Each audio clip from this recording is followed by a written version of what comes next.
Bismillah, alhamdulillah, wassalatu wassalamu ala rasulillah. Patepang deui dinten ieu dinten Senin kaping 8 Desember 2025. Masih dina suratul Kahfi ayat ke-15 na. A'udzubillahi minasyaitonirrajim. Bismillahirrahmanirrahim. Haula ari itu jama-jama maranehanana anu nyembah berhala teh sadayana eta teh anak buahna Raja Amtigos. Kaum kami eta teh cenah saur Ashabul Kahfi teh. Tahodu ngan manehana teh nyanak naon min dunihi salianti Allah alihatan sesembahan atawa pangeran. Kitu kajadian waktu sarita yen anu tujuhan mah tos iman ngan sadayana sasesana nyembah berhala atawa musyrik. Laula ya'tu nahan teu aya ya'tu nu mere alaihim ka itu jama-jama bisultonin kana kekuatan keterangan bayin anu nyata. Teu aya keterangan anu nyata yen kudu nyembah berhala da eta mah teu aya keteranganna kudu nyembah eta. Di mana keteranganna bet bisa eta jama-jama nu loba bet jadi nyembah berhala. Ta eta keteranganna teu jelas nyembah berhala mah. Teu aya baen teu aya keterangan. Saterusna. Paman adlamu mangka saha jalma nu leuwih dolim. Mimanif taro tibatan jama-jama anu mengada-ngada jijieun Allahi ka Gusti Allah kadziban nyaeta ngabohongkeun.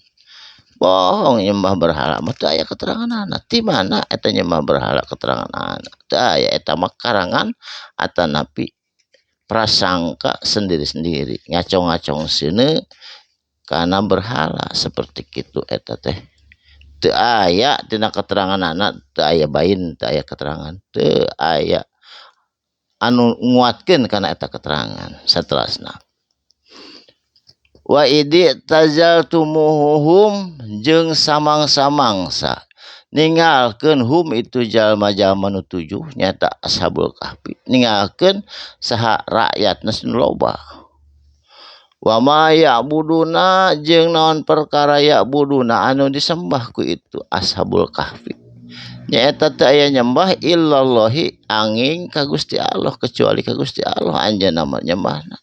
Anjeunna mah sadayana oge ka Gusti Allah tos masrahkeun diri teu percayaeun ka raja-raja anu musyrik waktu harita nyata anu disebutna teh kerajaan Amtigos anu dirajaan ku Panes waktu harita Ashabul Kahfi 84 tahun sebelum Masehi. Fa'wu mangka sok teangan ku anjeun saur Allah ilal kahfi kana guha yang syurlakum tangtuna Allah melimpahkeun ka anjeun kabeh Ashabul Kahfi Rabbukum ti pangeran anjeun mir rahmatihi tina rahmatna Allah tina rizki ti Allah wa yuhayyi lakum jeung baka nyadiakeun lakum pikeun anjeun min amrikum tina urusan anjeun tina keperluan anjeun mirfaqo anu berguna eta. Allah janji ka Ashabul Kahfi sok nyumput dirinya da Allah anu bakal maparin rezeki mah.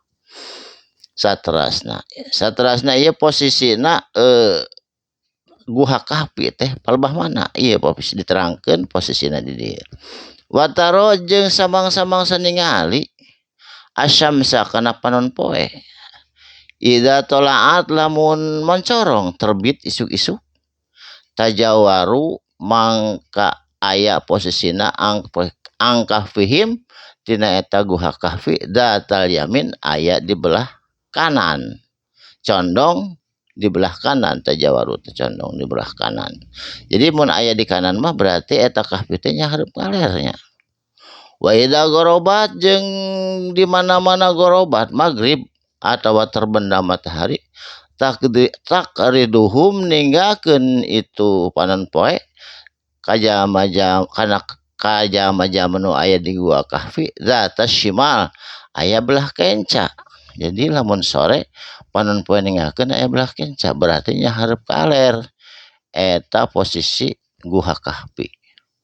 Fa wahum jeung itu jama-jama dina jero guha fi pajwatin aya dina kalaluasaan sarena lurus terus lega jeung tujuan ke dalapan anjing lega we henteu ngadeukeutan kana pintu guha tiis adem da teu kasorot pan poe minhu tina eta guha zalika itu kejadian min ayatillahi eta teh tina tanda-tanda kakawasan Allah mayahdillah sing saha jalma anu dipaparin pituduh ku Allah bahwa muhtadi mangka eta jalma-jalma kengeng pituduh kalebet jalma-jalma anu kengeng hidayah wa mayudlil sing saha jalma anu sesat palang tajidalahu mangka teu aya bakal menakan lahu pikeun itu jalma-jalma walian kana seorang pemimpin mursyida anu bakal nuduhkeun kana kahadean kana pituduh kana jalan anu lurus. Jadi eta hidayah teh kedah dijemput ku urang sadayana mengeri hidayah mah moal dongkap nyalira kecuali dijemput Allah nu maparin hidayah ngan kedah dipilari ku urang dijemput carana milarian ilmu pengetahuan ilmu agama ilmu dari agama barokallahu li walakum mugi aya manfaatna sakalimah dua kalimah insyaallah patepang di dinten enjing dina waktu anu sami sadaqallahul azim wassalamualaikum warahmatullahi wabarakatuh.